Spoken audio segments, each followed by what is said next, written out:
Hello everyone, स्वागत है आप सभी लोगों का आपके अपने यूट्यूब चैनल टेक्सिक प्रो में। तो जैसा कि हम ISRO previous year question paper को डिस्कस कर रहे हैं, हमने सबसे पहला क्वेश्चन पेपर लिया था BSSC Vikram Sarabhai space centre. Exam date है 25/9/2016। इसके हमने दो पार्ट को ऑलरेडी डिस्कस कर लिया है।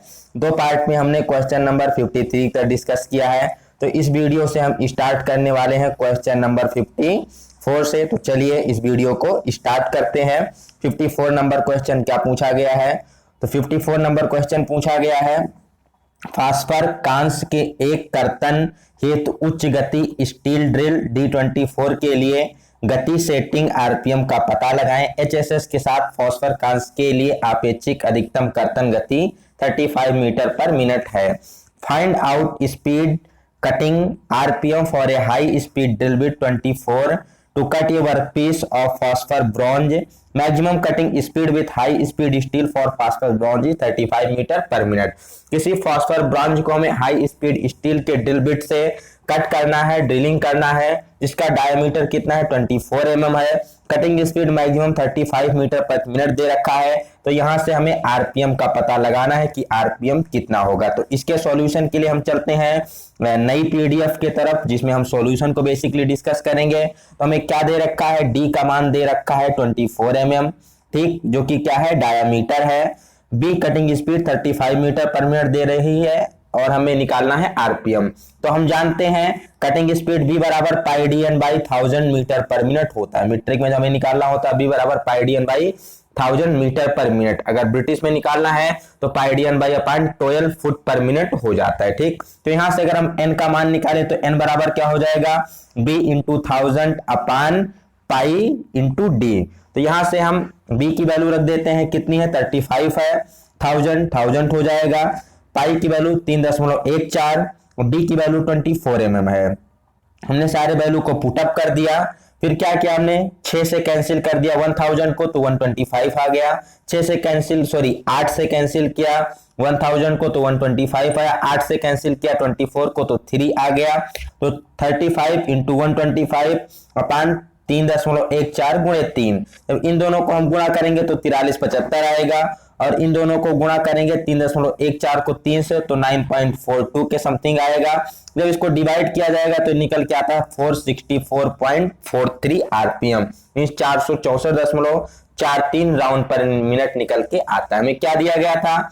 डी दिया गया था, वी दिया गया था, एन निकालना था। तो बी बराबर पाई डी एन अपान 1000 से हमने निकाला। तो यहां से एन की वैल्यू को जो हमने क्रॉस मल्टीप्लाई किया तो एन यहां आ गया। तो एन बराबर हो गया कटिंग स्पीड गुणे 1000 बटा पाई इंटू डी। मान रख के हमने निकाल लिया तो 464.43 निकल के आता है। चलते हैं अपने क्वेश्चन पेपर की तरफ। तो यहाँ अगर देखा जाए तो 464 के करीब कोई ऑप्शन नहीं, 464 कोई ऑप्शन नहीं दिया गया है।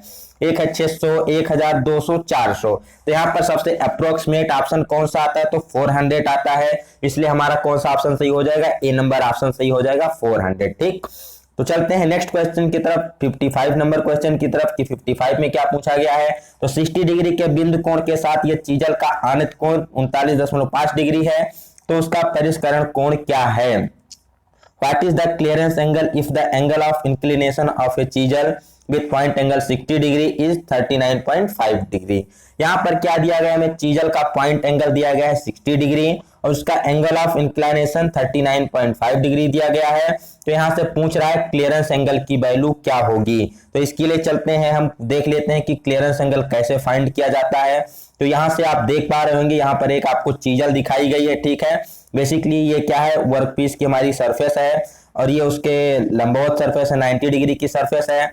यहाँ पर आपको एक चीजल दिखाया गया है। तो चीजल में पहले एंगल को क्लियर कर लेते हैं। तो आप यहाँ देख पा रहे होंगे ये लाइन, यहाँ पर ये जो दोनों पॉइंट है इनके बीच जो एंगल बन रहा है यहाँ पर, जिसको बीटा के द्वारा प्रदर्शित किया गया है। तो बीटा बेसिकली क्या है? यही पॉइंट एंगल है, ठीक। अब इसके जो दोनों अपर कटिंग एज और लोअर कटिंग एज के बीच का एंगल क्या होता है? ये पॉइंट एंगल होता है। अपर कटिंग एज जो कटिंग एज का ऊपरी पॉइंट है और लंबवत सरफेस है, इसके बीच जो एंगल बनता है इसे रैक एंगल कहते हैं। रैक एंगल को प्रदर्शित किया जाता है गामा के द्वारा। फिर नीचे जो वर्कपीस की सरफेस, जो वर्कपीस की हमारी सरफेस है और जो चीजल की बॉटम सरफेस है, इन दोनों के बीच वहां पर जो एंगल बनता है, ठीक, इसको हम क्या कहते हैं? तो इसको क्लियरेंस एंगल कहते हैं, इसको अल्फा के नाम से जानते हैं। और जो चीजल का सेंटर लाइन है उसके सेंटर लाइन से जॉब की सरफेस के मध्य जो कोण बनता है इसको एंगल ऑफ इंक्लिनेशन एंगल के नाम से जानते हैं। यहाँ पर हमें वैल्यू दी गई है, जो पॉइंट एंगल दिया गया है वो कितना दिया गया है, बीटा की वैल्यू दी गई है 60 डिग्री दी गई है। कितनी है, 60 डिग्री दी गई है। तो अगर बात की जाए तो यहाँ से सेंटर लाइन से ये क्या करता है, इसको दो पार्ट में बांटता है। तो 30 यहाँ से यहाँ तक हो जाएगा, यहाँ से यहाँ तक 30 हो जाएगा, और यहाँ से यहाँ तक कितना हो जाएगा, यहाँ से यहाँ तक 30 हो जाएगा। ठीक, तो ये इतना हमारा कितना निकल के आया, 30 डिग्री निकल के आएगा, चूंकि हाफ क्या है, ये बीटा के बराबर है। अब एंगल ऑफ इंक्लिनेशन हमें ये कितना दे रखा है, तो ये दे रखा है 39.5। ठीक, कितना दे रखा है, 39.5 दे रखा है, और ये कितना हो गया, ये हमारा 30 हो गया। तो 39.5 में से अगर हम 30 को निकालते हैं तो हमारा यही कितना बचता है, अल्फा तो बचता है। अगर हम क्या करते हैं, एंगल ऑफ इंक्लिनेशन में से हम इस हाफ बीटा को घटा देते हैं, क्योंकि बीटा मतलब पूरा पॉइंट एंगल हो गया। अब हाफ बीटा का मतलब क्या हो जाएगा, उसका आधा पॉइंट एंगल हो जाएगा। तो अगर हम इतने को घटा देते हैं 30 को 39.5 में से, तो क्या बच के आता है, तो यहाँ से बच के आता है 9.5 डिग्री। यही हमारा क्या हो जाएगा, एंगल ऑफ इंक्लिनेशन हो जाएगा। तो आशा करते हैं यहाँ से चीजें आपको समझ में आई होंगी। पॉइंट एंगल क्या है, पूरी बीटा की वैल्यू है। जब इसको हम आधा करेंगे तो हमें यहाँ से लेकर के एक्सिस से लेकर के यहाँ तक कि हमें एंगल पता चल जाएगा। और पूरा कितना है, 39.5 है, तो उसमें से 30 को माइनस करेंगे तो 9.5 उत्तर आ जाएगा। ठीक, तो चलते हैं अपने पीडीएफ की तरफ। तो यहाँ पर आपको ऑप्शन दिया गया है 15, 9.5, 20.5, नन ऑफ दिस। तो हमारा कितना निकल के आएगा, 39.5 में से हम 30 को घटाएंगे तो 9.5 निकल के आ जाएगा। तो ऑप्शन नंबर बी सही हो जाएगा। चलते हैं नेक्स्ट क्वेश्चन की तरफ। 56 नंबर क्या पूछा गया है, एक वर्नियर कैलिपर में वर्नियर स्केल के 100 विभाजन मुख्य स्केल के x विभाजन लेते हैं। यदि वर्नियर कैलिपर का अल्पतमांक 0.01 mm है तो x के मान का पता लगाएं। इन ये vernier caliper 100 division of the vernier scale occupy x division mm of main scale. Find out the value of x if the least count of vernier caliper 0.01। यहाँ पर बेसिकली क्या दिया गया है, तो यहाँ पर हमें बताया गया है 100 वर्नियर स्केल डिवीजन जो है वर्नियर का वो बराबर है किसके, x मेन स्केल डिवीजन के, और वर्नियर का लीस्ट काउंट 0.01 mm दिया गया है। तो ये जो मेन स्केल डिवीजन है कितने मेन स्केल डिवीजन की वैल्यू होगी। तो इसके लिए भी चलते हैं हम अपने पीडीएफ की तरफ, जहां पर हम देखेंगे इसके सॉल्यूशन को। तो हमें यहाँ पर क्या दिया गया है वो चीजें सबसे पहले देख लेते हैं। तो सबसे पहले हमें चीज दी गई है कि जो 100 वर्नियर स्केल डिवीजन है वो किसके बराबर है, वो एक्स मेन स्केल डिवीजन के बराबर है। ठीक, सबसे पहला पॉइंट दिया गया है कि 100 वर्नियर स्केल डिवीजन किसके बराबर है, एक्स मेन स्केल डिवीजन के बराबर है। तो यहां से अब एक्स क्योंकि मेन स्केल डिवीजन की वैल्यू 1 mm होती है, तो 100 वर्नियर स्केल डिवीजन की वैल्यू हो जाएगी x mm। तो अगर बात की जाए एक वर्नियर स्केल डिवीजन की वैल्यू, तो एक वर्नियर स्केल डिवीजन की वैल्यू आ जाएगी x/100 mm। ठीक, यहां से आप देख पा रहे होंगे लिस्ट काउंट कितना दिया गया है, 0.01 दिया गया है। अब हमें पता है कि हम लिस्ट काउंट वर्नियर कैलिपर का कैसे निकालते हैं। तो लिस्ट काउंट होता है 1 main scale division minus 1 vernier scale division. तो 1 मेन स्केल डिवीजन की वैल्यू क्या होगी, 1 mm होगी। एक वर्नियर स्केल डिवीजन की वैल्यू हमने यहां से निकाला x/100 के द्वारा, तो x/100 को हम यहाँ पर रख देंगे, और यहाँ पर लिस्ट काउंट कितना है 0.01 mm हम लिस्ट काउंट रख देंगे। तो जब हम इसको सॉल्व करते हैं तो कितना निकल के आता है, यहाँ पर इसका हम एलसीएम लेंगे, 100 को इधर फिर भेजेंगे, 100 को 0.01 से मल्टीप्लाई करेंगे तो ये कितना हो जाएगा, ये 1 हो जाएगा। फिर इसको हम पक्षांतर करेंगे तो x की वैल्यू निकल के आती है 99 निकल के आती है। कितनी निकल के आती है, 99 निकल के आती है। मींस 100 वर्नियर स्केल डिवीजन किसके बराबर होगा, 99 मेन स्केल डिवीजन के बराबर होगा। तो आशा करते हैं ये क्वेश्चन भी आपको समझ में आया होगा। करना क्या था हमें, 100 वर्नियर स्केल डिवीजन को x मेन स्केल डिवीजन के बराबर करना था। यहाँ से एक वर्नियर स्केल डिवीजन की वैल्यू निकाले तो x/100 हो गया। लिस्ट काउंट पता है 0.01, और फार्मूले में हमें रख देना है वैल्यू, आपको आंसर पता चल जाएगा। फार्मूला क्या है, लिस्ट काउंट बराबर 1 main scale minus 1 vernier scale. तो ये भी आशा करते हैं आपको क्वेश्चन समझ में आया होगा। तो यहाँ से इसका उत्तर क्या हो जाएगा, 99 मेन स्केल डिवीजन सही हो जाएगा। चलते हैं नेक्स्ट क्वेश्चन की तरफ। 57 नंबर, एक छड़ के व्यास के मापन हेतु एक मेट्रिक का उपयोग किया जाता है जो माइक्रोमीटर रेंज 100 से 125 mm के बाहर है। बैरल ग्रेजुएशन 16.5 है तथा बैरल डेटम लाइन से मिलते हुए थिम्बल ग्रेजुएशन लाइन ने 28 दर्शाया। छड़ का व्यास क्या है। A metric outside micrometer range 100 to 125 mm is used to measure the diameter of a rod barrel graduation showed 16.5 and the thimble graduation in line with the barrel datum line was 28. What is the diameter of the rod?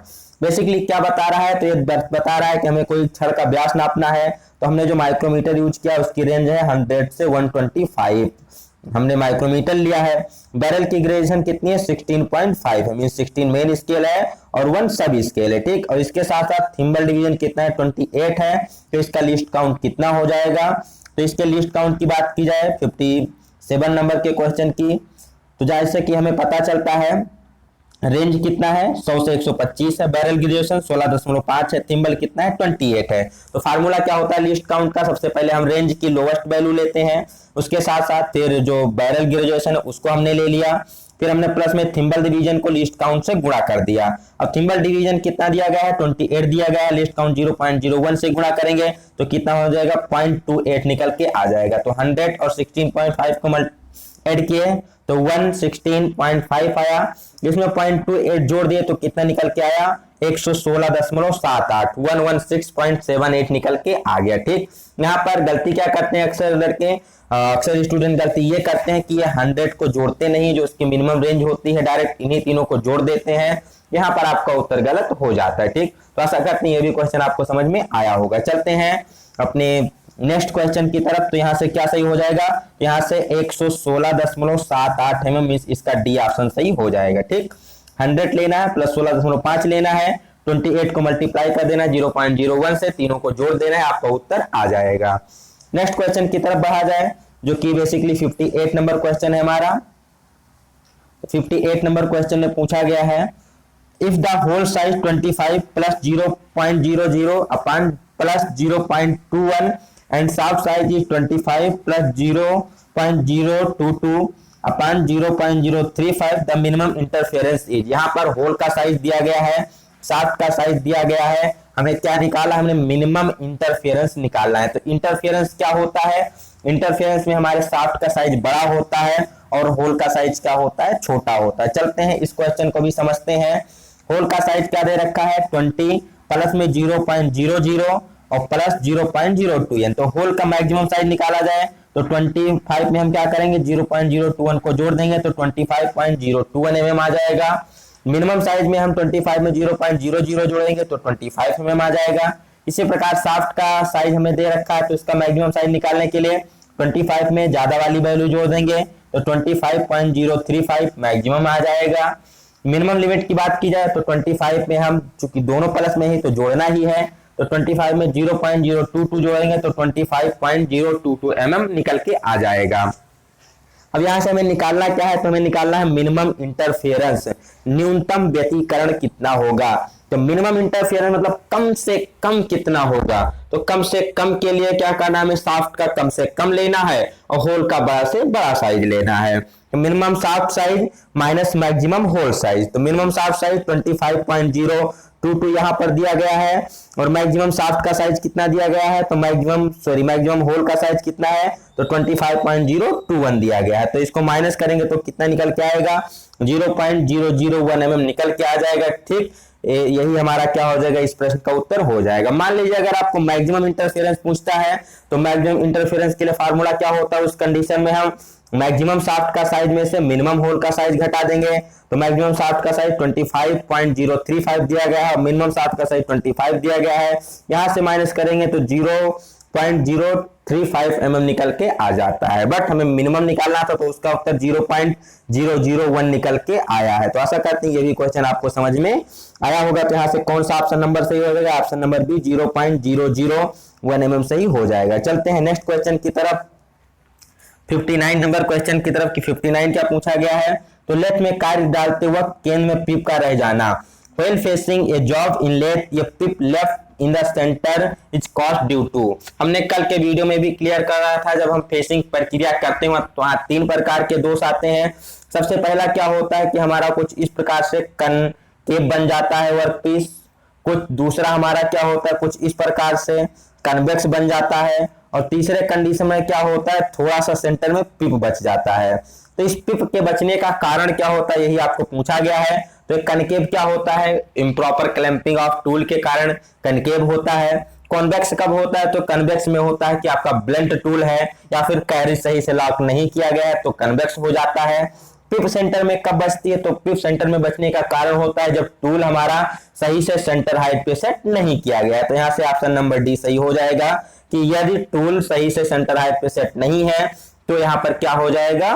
पिप बीच में बच जाएगी। Centre height पे set करने के लिए किसका प्रयोग किया जाता है? सेंटर गेज का प्रयोग किया जाता है। और डायल टेस्ट इंडिकेटर के द्वारा हम क्या करते हैं? उसकी कंसंट्रेसिटी चेक करते रहते हैं। ठीक, चलते हैं नेक्स्ट क्वेश्चन की तरफ।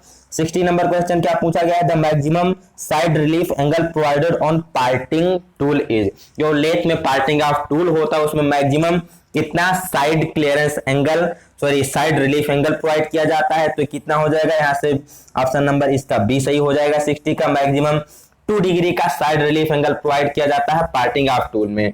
पार्टिंग ऑफ क्या होता है? पार्टिंग ऑफ मींस दो भागों में बांटने के लिए। मान लीजिए ये हमारा कोई शाफ्ट है, इसको हमें यहाँ से क्या करना है? यहाँ से दो भागों में बांटना है। तो जब हम इसको दो भागों में बांट रहे होते हैं कुछ इस प्रकार का, मान लीजिए आपका टूल है, तो अगर यहाँ पर हम इसको साइड रिलीफ एंगल नहीं देंगे तो पूरा क्या होगा? यहाँ दोनों सरफेस से लगता हुआ चलेगा, घर्षण बहुत ज्यादा होगा। तो चूंकि आगे का सिरा थोड़ा मींस ज्यादा होता है और पीछे का सिरा थोड़ा क्या होता है? कुछ टेपर साइज में होता है। ठीक है, मान लीजिए कुछ इस प्रकार से हमारा टूल होता है पार्टिंग ऑप्टिक, थोड़ा पीछे की तरफ थोड़ा टेपर होता है 2 डिग्री में, जिससे जो आगे वाला भाग होता है कटिंग करता जाता है और पीछे वाला भाग हमारा जॉब में स्पर्श नहीं करता है, तो इफिशिएंटली कटिंग होती रहती है। तो इसी के लिए वहां पर रबिंग एक्शन को रोकने के लिए उसमें 2 डिग्री एंगल का रिलीफ एंगल प्रोवाइड किया जाता है। नेक्स्ट क्वेश्चन की बात किया 61 नंबर की, तो ये sphere has diameter of 10 mm, what is the surface area in square mm। एक गोला है, गोले का व्यास 10 mm दे रखा है, इसका पृष्ठीय क्षेत्रफल हमको निकालना है। तो इसकी बात की जाए, चलते हैं पीडीएफ की तरफ। ठीक, क्या दिया गया है? हमें दिया गया है बेस का डायमीटर कितना है? 10 mm है, सॉरी 20 mm है, सॉरी ये 62 नंबर का सॉल्यूशन है। 61 नंबर का है, गोले का व्यास कितना है? 10 mm है। तो हमें पता है कि रेडियस बराबर क्या होता है? Diameter upon 2। तो यहाँ से रेडियस क्या हो जाएगा? उसकी 5 mm हो जाएगी।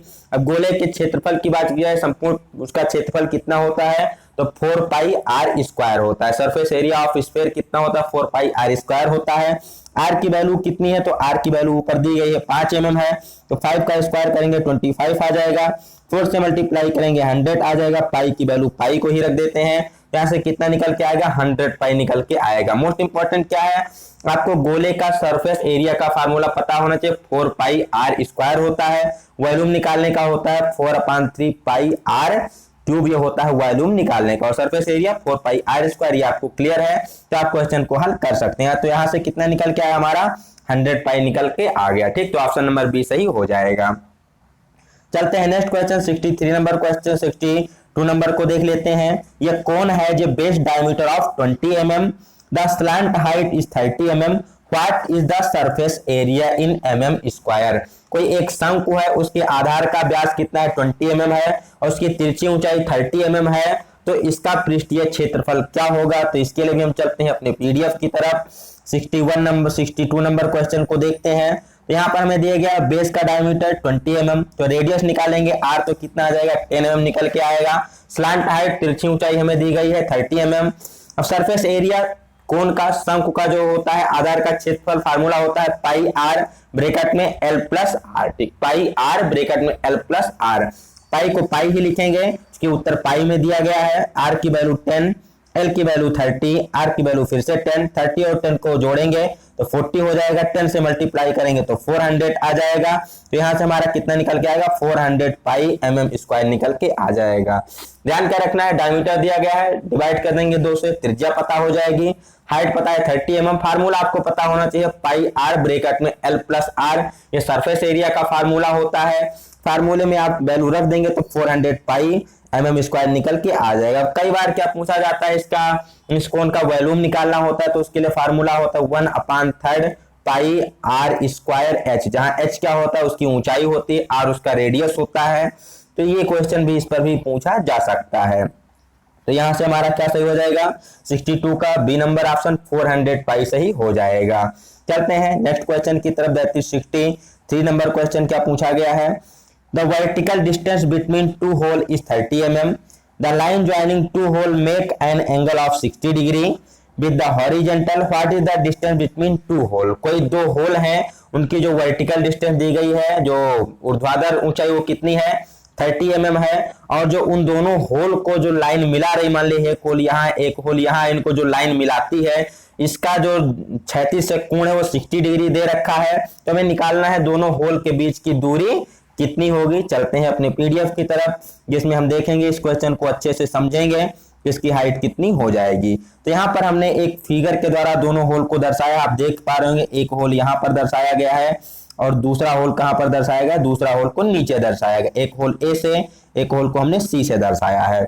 अब इनकी ऊर्ध्वाधर ऊंचाई कितनी दे रखी होल की, तो 30 mm दे रखी है, हमने 30 mm मान लिया। ठीक, जो लाइन इन दोनों होल को ये लाइन ज्वाइन करती है, ये क्षैतिज के साथ कितना कोण बना रही है, 60 डिग्री का कोण बना रही है, आपको फिगर में दिखाया भी गया है 60 डिग्री का कोण बनाते हुए। अब इन दोनों होल के बीच की दूरी तो यही होगी, तो यही हमने क्या मान लिया, एक्स मान लिया। एक्स की वैल्यू हमें निकालनी है। तो हमें पता क्या है, हमें ये इधर पता हो गया परपेंडिकुलर लंब, और इधर हमें निकालना क्या है, हाइपोटेनियस कर्ण। तो परपेंडिकुलर और हाइपोटेनियस में जो रिलेशनशिप फाइंड करता है किसके द्वारा, साइन थीटा के द्वारा फाइंड किया जाता है। क्योंकि साइन कॉस टेन के लिए एल अपान के ए से, ठीक, ये हो गया साइन, ठीक, लंब अपान कर्ण मींस परपेंडिकुलर अपान हाइपोटेनियस, फिर आधार बटा कर्ण base upon hypotenuse, perpendicular upon base, तो ये हो जाता है साइन कॉस टेन। तो यहां से साइन थीटा बराबर क्या हो जाएगा, लंब बटा कर्ण, लंब मींस बेसी बीसी और कर्ण मींस एसी। तो बीसी की वैल्यू साइन 60 डिग्री दिया हुआ है, चूंकि यहाँ पर थीटा की वैल्यू कितनी है 60 डिग्री है, तो साइन 60 की वैल्यू कितनी होती है √3/2। लंब कितना दिया गया है 30, एक्स हमें निकालना है, कर्ण की वैल्यू हमें फाइंड करनी है। तो इसको जो हम x को मल्टीप्लाई कर देंगे √3 से, 30 को मल्टीप्लाई कर देंगे 2 से, तो √3x बराबर 60 आ जाएगा।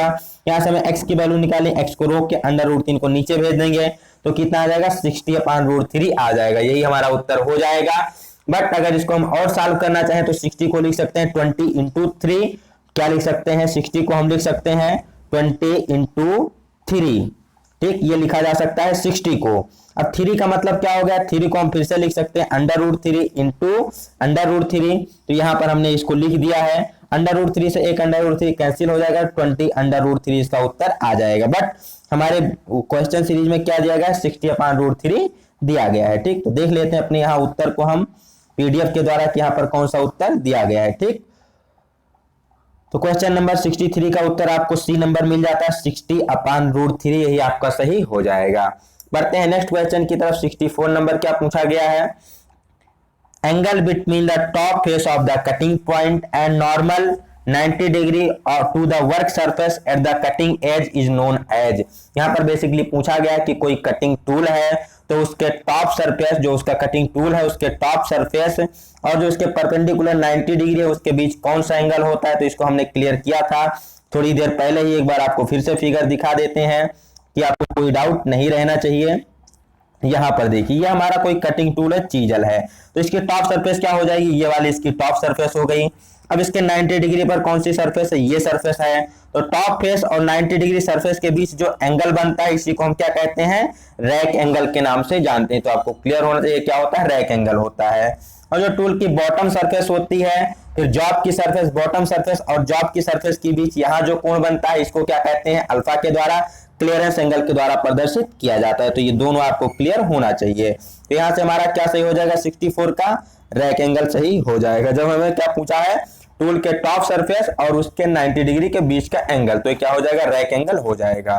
चलते हैं नेक्स्ट क्वेश्चन की तरफ। 65 नंबर, यदि एक आइसोमेट्रिक पेंच का मुख्य व्यास 6 mm तथा पिच 1 mm है तो संश्लिष्ट टैप ड्रिल व्यास, मींस यहाँ पर हमें थ्रेड का 6 mm दिया गया है, टैप ड्रिल साइज या मेजर डायमीटर दिया गया है 1 mm दिया गया है, उसका 1 mm दिया गया है पिच, तो हमें निकालना है drill diameter tap drill size क्या होगा। ठीक, if the major diameter of an isometric thread 6 mm, major diameter बात की जाए या टैप साइज की बात की जाए, दोनों एक ही है, 6 mm है, 1 mm दिया गया है पिच, तो टैप ड्रिल साइज निकालना है। इसके लिए भी हम आपको ले चलते हैं पीडीएफ की तरफ, जहां पर इस क्वेश्चन को हम आपको बेसिक से क्लियर करवाएंगे। तो हमें क्या दिया गया है 65 नंबर क्वेश्चन में, टैप ड्रिल साइज बराबर निकालने के लिए क्या होता है, टैप साइज इंटू 2D ये फार्मूला होता है टैप ड्रिल साइज निकालने के लिए। टैप साइज कितना दिया गया है, 6 mm दिया गया है। अब जब हम मीट्रिक की बात करते हैं तो 2D बराबर होता है डी बराबर होता है 0.61 इंटू पी। किसमें होता है, मीट्रिक में होता है। अगर ये ब्रिटिश में निकालना हो तो डी बराबर हो जाता है 0.63 इंटू पी हो जाता है, ठीक, किसमें, ब्रिटिश में। तो मीट्रिक में डी बराबर 0.61 पी हो जाता है। हमने पी की वैल्यू 1 रख दी, डी के स्थान पे क्या रख दिया, 0.61 पी रख दिया। तो यहाँ पर आ गया 2 इंटू डी के स्थान 0.61, पी की वैल्यू 1 हो गई। इन तीनों को मल्टीप्लाई किया 1.22 आ गया। 6 में से 1.22 घटाएंगे तो 4.78 निकल के आ जाएगा। क्योंकि ऑप्शन में पॉइंट में कोई वैल्यू नहीं है तो 4.78 किसके लगभग बराबर हो जाएगा, 5 mm के बराबर लगभग हो जाएगा। तो आशा करते हैं यहाँ से क्वेश्चन आपको क्लियर हुआ होगा। तो यहाँ से हमारा क्या सही हो जाएगा, 5 mm सही हो जाएगा। वैसे अगर आप यहाँ पर दशमलव में वैल्यू नहीं दी गई है तो डायरेक्ट 6 mm में से अगर आप 1 mm घटाते हैं तो भी आपको 5 mm मिल जाता है। रफ थ्रेड के लिए यूज कर सकते हैं, बट निकालते कैसे हमने आपको फार्मूले से बता दिया। चलते हैं नेक्स्ट क्वेश्चन 66 नंबर। यदि मृदु इस्पात की कर्तन गति 20 मीटर प्रति मिनट है तो 5 डायमीटर 20 ड्रिल बिट के लिए आरपीएम कितना होगा। यहाँ पर बेसिकली फिर से वही रिपीटेड क्वेश्चन है जो हमने पहले अभी सॉल्व किया कुछ देर पहले। If the recommended cutting speed mild steel 20 metre प्रति मिनट, यहाँ पर माइल्ड स्टील के लिए कटिंग स्पीड 20 मीटर प्रति मिनट दी गई है। उसका आरपीएम हमें कैलकुलेट करना है, ये ड्रिल का डायमीटर कितना हो, 20 mm हो। चलिए इसके लिए भी चलते हैं, आपको ले चलते हैं पीडीएफ की तरफ। यहाँ पर आपको बी दिया गया है, cutting speed 20 metre per minute, diameter कितना दिया गया है, 20 मिलीमीटर दिया गया है। एन आपको फाइंड करना है आरपीएम। तो एन के लिए फार्मूला चूंकि हम जानते हैं बी बराबर pi D N upon 1000 metre per minute, तो एन बराबर क्या हो जाएगा, B into 1000 upon pi D. V की वैल्यू 20 और यहाँ पर 1000 हो जाएगा, पाई की वैल्यू 3.14, डी की वैल्यू आ जाएगी, डी की वैल्यू 20 आ जाएगी। 20 से 20 को हमने कैंसिल कर दिया तो ऊपर बचा 1000, नीचे 3.14, डिवाइड करेंगे तो 318.26 318.26 आ गया। कि दशमलव में कोई भी आंसर नहीं दिया गया तो इसको राउंड फिगर किया जाए तो कितना आ जाएगा, 320 आरपीएम के करीब आ जाएगा। ठीक, तो यहां से हमारा कौन सा ऑप्शन नंबर सही हो जाएगा, तो ऑप्शन नंबर ए सही हो जाएगा। बढ़ते हैं नेक्स्ट क्वेश्चन की तरफ। 67 नंबर क्वेश्चन क्या पूछा गया है, औजार कार पिस्टों से रगड़ेगा तथा कर्तन बल बढ़ेगा जब टूल विल रब against the work surface and the cutting force increase when. तो ये बेसिकली क्या कह रहा है कि किस स्थिति में हमारा जो टूल है वो जॉब से रगड़ेगा, उसकी स्थिति क्या होनी चाहिए, क्लियरेंस एंगल ज्यादा होगा, क्लियरेंस एंगल कम होगा, रैक एंगल कम होगा या फिर रैक एंगल ज्यादा होगा। तो यहाँ से अगर बात की जाए कि टूल कब हमारा रगड़ेगा वर्क पीस में, यहाँ से आप देख पा रहे होंगे इस फिगर को, यहाँ से ये हमारी जॉब की सरफेस है, ये हमारा टूल है। तो ये जैसे जैसे रैक एंगल का मान बढ़ता जाएगा और ऊपर जाता जाएगा, उठता जाएगा, तो रैक एंगल बढ़ने से ये हमारा इसमें रगड़ नहीं खाएगा। तो दो कंडीशन होती है, अगर रैक एंगल की वैल्यू कम होती जाएगी तो ये टूल हमारा कहाँ आएगा, नीचे आता जाएगा। तो इसके एक स्थिति ऐसी आ जाएगी कि इसमें रगड़ने लगेगा। तो या तो रैक एंगल की वैल्यू बढ़नी चाहिए, ठीक, या फिर जो यहाँ पर क्लियरेंस एंगल दिया गया है अल्फा के द्वारा जिसको डिनोट किया गया है, तो क्लियरेंस एंगल की वैल्यू क्या होनी चाहिए, कम होनी चाहिए। अगर ये अल्फा जितना हमारा कम होता जाएगा उतना ही हमारा टूल क्या होगा, ये नीचे आता जाएगा। तो क्लियरेंस एंगल की वैल्यू कम होगी या फिर रैक एंगल की वैल्यू ज्यादा होगी, ठीक है, तो फिर क्या होगा, उस कंडीशन में हमारा टूल घर्षण करने लगेगा और ज्यादा फिर वहां ऊष्मा उत्पन्न करेगा।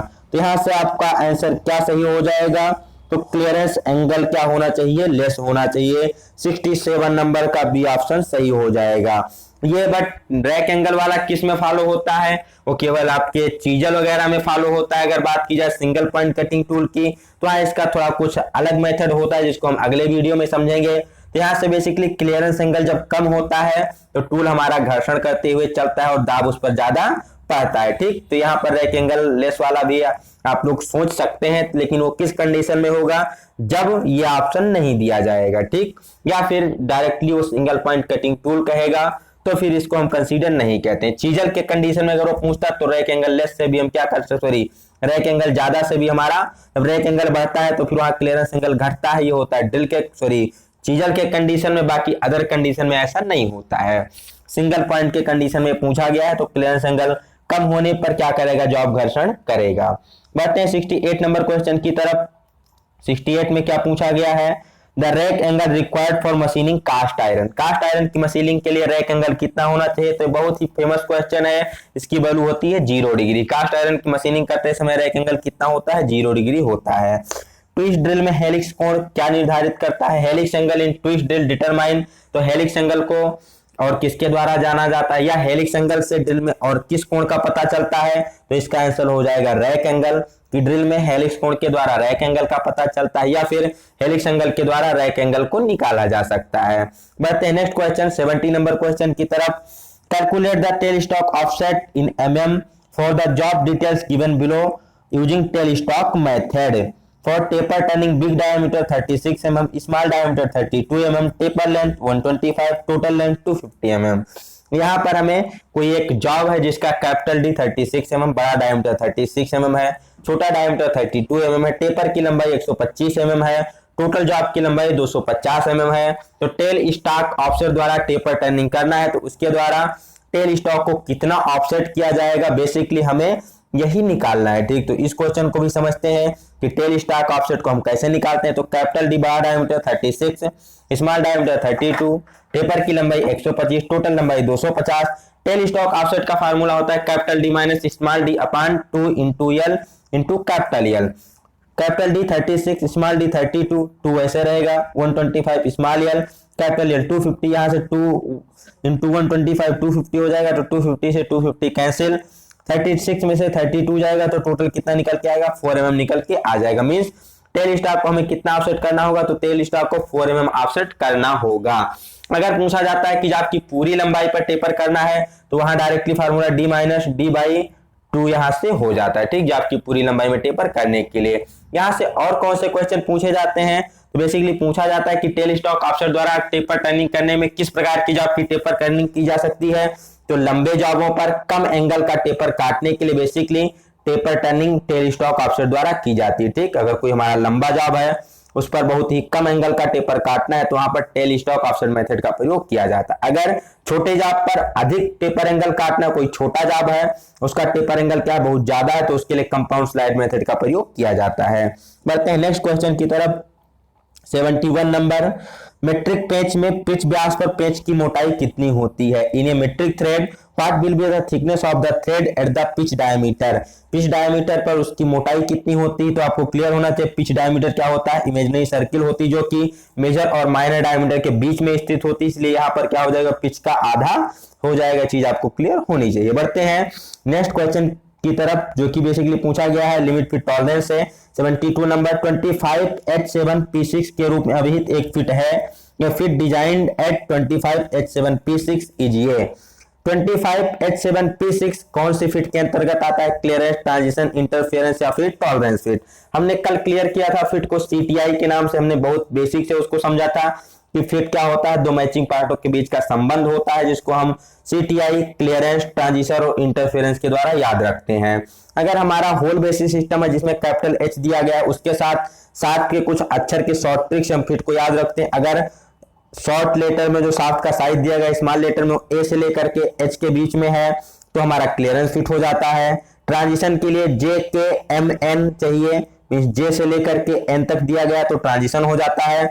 इंटरफेरेंस के लिए चाहिए तो इंटरफेरेंस के लिए P से लेकर के U के बीच में अगर लेटर दिया गया है तो बेसिकली किसको दर्शाता है, इंटरफेरेंस फिट को दर्शाता है। तो यहाँ पर क्या दिया गया, आपको P6 दिया गया है, तो P की किस कैटेगरी में आ गया, इंटरफेरेंस की कैटेगरी में आ गया। तो यहाँ से कौन सी फिट हो जाएगी, यहाँ से इंटरफेरेंस फिट सही हो जाएगी। इंटरफेरेंस में क्या होता है, यहाँ पर शाफ्ट का जो साइज होता है बड़ा होता है, होल का साइज छोटा होता है। क्लियरेंस में होल का साइज बड़ा होता है, शाफ्ट का साइज छोटा होता है। ट्रांजिशन में कभी होल बड़ा कभी शाफ्ट बड़ा। ठीक, यहाँ पर 25H7P6 का मतलब समझा जाए तो 25 क्या है, ये जॉब का बेसिक साइज दिया गया है।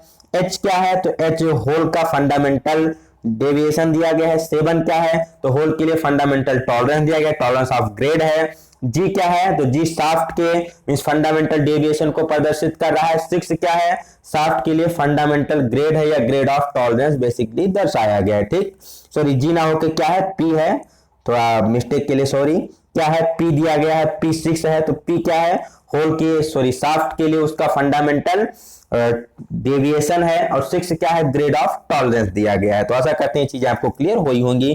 कई बार ये चीज भी आप क्वेश्चन में पूछ लिया जाता है। 73 नंबर क्या है, what is the total surface area of a cube having edge of length 20 mm, 20 unit कोई भी नहीं दी गई है, लंबा 20 mm 20 सेंटीमीटर कुछ भी कह लीजिए, 20 बेसिकली दिया गया है, उसका साइड या घन का एक जो साइड है कितना दिया गया है 20 दिया गया है, तो उसका कुल पृष्ठ क्षेत्रफल कितना होगा, तो इसको भी देख लेते हैं हम। साइड कितना दिया गया है क्यूब का 20 दिया गया, मान लीजिए 20 mm है, तो टोटल सरफेस एरिया फार्मूला क्या होता है घन का, तो टोटल सरफेस एरिया होता है 6 ये स्क्वायर, क्योंकि उसमें कितने सरफेस होती हैं 6 होती हैं, स्क्वायर के लिए ए स्क्वायर हो जाता है, तो ए की वैल्यू रख देंगे 20 इंटू 20 इंटू 6 मल्टीप्लाई करेंगे तो 2400 मीन 2400 mm स्क्वायर यहाँ से निकल के आ जाएगा। कितना निकल के आ जाएगा 2400 mm स्क्वायर निकल के आ जाएगा। फार्मूला क्या हो जाएगा 6a स्क्वायर, ए की वैल्यू 20 है, 20 का स्क्वायर करेंगे 400 हो जाएगा, 6 से मल्टीप्लाई करेंगे तो 2400 निकल के आ जाएगा। बढ़ते हैं 74 नंबर क्वेश्चन की तरफ। At room temperature plane carbon steel contains, room temperature का मतलब 20 डिग्री सेल्सियस, 20 डिग्री सेल्सियस जब रूम टेम्परेचर पर किसी कार्बन स्टील को या फिर कहा जाता है प्लेन कार्बन स्टील को रखा जाता है, तो उसमें कौन कौन सा स्ट्रक्चर होता है, तो उसमें बेसिकली सारे स्ट्रक्चर होते हैं, फेराइट भी होता है, सीमेंटाइट भी होता है, पेरलाइट भी होता है, तो क्या हो जाएगा ऑल ऑफ दिस सही हो जाएगा। उसमें फेराइट सीमेंटाइट भी होता है, फेराइट पेरलाइट भी होता है, पेरलाइट एंड सीमेंट टाइट भी होता है, बेसिकली तीनों स्ट्रक्चर उसमें पाए जाते हैं, तो 74 का डी नंबर सही हो जाएगा। चलते हैं बढ़ते हैं 75 नंबर क्वेश्चन की तरफ। यहाँ बेसिकली द एलसीएम ऑफ 2 3 4 2 3 और 4 का एलसीएम निकालना है, तो 2 का फैक्टर निकालेंगे तो हो जाएगा 2 into 1 हो जाएगा, 3 का फैक्टर क्या हो जाएगा 3 into 1 हो जाएगा, 4 का फैक्टर क्या आ जाएगा 2 into 1 आ जाएगा।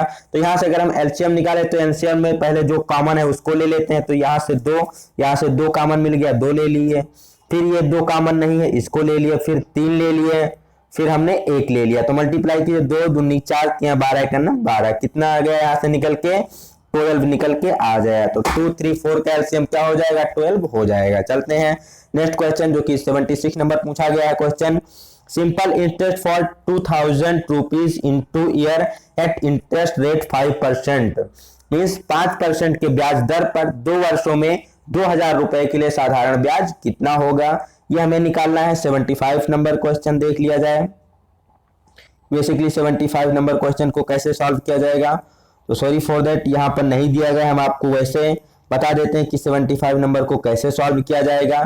तो यहाँ पर क्या है 5% वार्षिक, पहले सिंपल इंटरेस्ट का फॉर्मूला क्या होता है, साधारण ब्याज बराबर होता है मूलधन गुणे दर गुणे समय और बटा 100, ये किसका फार्मूला होता है बेसिकली सिंपल इंटरेस्ट साधारण ब्याज निकालने के लिए फार्मूला होता है। तो यहाँ से मूलधन कितना है, तो मूलधन हमारा दिया गया है 2000 दिया गया है मूलधन, गुणे दर कितना दिया गया है, दर हमारा 5% दिया गया है, समय कितना दिया गया है 2 वर्ष दिया गया है, और बटा कितना हो जाएगा 100 हो जाएगा। तो 0 से 0 0 से 0 2 0 कैंसिल हो गया, बचा क्या यहाँ पर बचा हमारा 20 into 5 into 2 बचा, तो 20 को 5 से गुणा करेंगे 100 आ जाएगा, 100 को 2 से गुणा करेंगे 200 निकल के आ जाएगा। तो यहाँ से हमारा क्या सही हो जाएगा 200 रुपए सही हो जाएगा। मीन्स 2000 रुपए अगर हम 5% ब्याज दर पर 2 वर्ष के लिए निवेश करते हैं तो 2 वर्ष बाद उस पर ब्याज कितना मिलेगा, तो 200 रुपए ब्याज मिलेगा। टोटल 2 साल बाद हमें कितना निकल के आएगा, तो 2000 प्लस 200 मीन्स 2200 रुपए हमें टोटल 2 साल बाद रिटर्न होंगे। तो यहाँ से उत्तर कितना हो जाएगा 200 सही हो जाएगा। बढ़ते हैं नेक्स्ट क्वेश्चन 77 नंबर क्वेश्चन की तरफ। A ladder of 5 mm length is kept laying against a wall such that its tip is along the top of the valve. The lower end of the ladder is 4 mm away from the base of the valve. Then height of the valve is. Basically यहाँ पर क्या किया गया है, तो यहाँ पर कोई एक हमारी सीढ़ी है, क्या है हमारी कोई एक सीढ़ी है, लैडर है जिसे इंग्लिश में कहते हैं। इसकी आपको लंबाई दे रखी है कि ये 5 मीटर लंबी सीढ़ी है, जिसको क्या किया गया एक दीवार के सहारे खड़ा किया गया। ठीक, क्या करें इसको दीवार के सहारे खड़ा किया गया है। अब जो इसका जो नीचे वाला पॉइंट है ये क्या है, दीवार से थोड़ा कुछ दूरी पर है, तो ये दीवार से कितनी दूरी पर है, बेसिकली ये दीवार से हमारा 4 mm की दूरी पर, ये हमारे दीवार हो गई, दीवार से इसकी दूरी कितनी दे रखी है 4 mm की दूरी दे रखी है। तो हमें निकालना है कि सीढ़ी की ऊंचाई h हाइट कितनी हो जाएगी। तो बेसिकली यहाँ से कौन सा समकोण त्रिभुज बनता है, समकोण त्रिभुज में हम पाइथागोरस प्रमेय अगर लगाते हैं तो यहाँ पर कर्ण का स्क्वायर बराबर आधार स्क्वायर प्लस लंब स्क्वायर, यहाँ से जो हम इसको निकालेंगे तो 5 का स्क्वायर बराबर 4 का स्क्वायर प्लस 3 का स्क्वायर आ जाता है। वैसे भी अगर कर्ण 5 है और आधार 4 है तो लंब कितना आ जाएगा 3 निकल के आ जाएगा। तो यहाँ से उत्तर क्या हो जाएगा 3 हमारा निकल के आ जाएगा। कैसे सॉल्व करना है तो इसको हमें पाइथागोरस प्रमेय से सॉल्व करना है। ये हमें 5 दिया गया, ये 4 दिया गया है, तो 5 का स्क्वायर करेंगे 25, 4 का स्क्वायर करेंगे 16, तो 25 में से 16 घटाएंगे कितना बचेगा 9 बचेगा। तो 9 का जब हम स्क्वायर रूट निकालेंगे तो कितना आ जाएगा 3 निकल के आ जाएगा। ठीक, बढ़ते हैं नेक्स्ट क्वेश्चन की तरफ, that is 78 number. Volume of a solid sphere of radius 1 metre, 1 metre त्रिज्या के ठोस गोलक का आयतन क्या होगा। कोई एक ठोस गोला है जिसकी त्रिज्या दे रखी है कितनी 1 मीटर दे रखी है, तो उस गोले का बेसिकली पूछ रहा है कि आयतन कितना होगा। तो आयतन की बात की जाए तो हमें क्या दे रखा है, पहले रेडियस दे रखा है स्फीयर का 1 मीटर है। वॉल्यूम के लिए फार्मूला होता है 4/3 पाई आर क्यूब होता है। तो आर की वैल्यू कितनी दे रखी है 1 दे रखी है, 1 का क्यूब निकालेंगे तो 1 ही हो जाएगा। तो यहां से कितना निकल के आएगा 4 पाई/3 मीटर क्यूब निकल के आ जाएगा। ठीक, बेसिकली आपको क्लियर क्या होना चाहिए, तो फार्मूला क्लियर होना चाहिए कि गोले के आयतन के लिए फार्मूला क्या होता है, तो 4/3 पाई आर क्यूब होता है। यहां से क्या निकल के आएगा 4 पाई/3 मीटर क्यूब निकल के आ जाएगा। ऑप्शन नंबर बी सही हो जाएगा। 79 नंबर क्वेश्चन देखा जाए तो एक train runs for 30 minute at speed of 50 kilometre per hour and next 30 minute at the speed of 60 kilometre per hour, then average speed is. तो एक ट्रेन है जो पहले 30 मिनट क्या करती है 50 किलोमीटर पर घंटे की चाल से चलती है, अगले 30 मिनट क्या करती है 60 किलोमीटर पर घंटे की चाल से चलती है।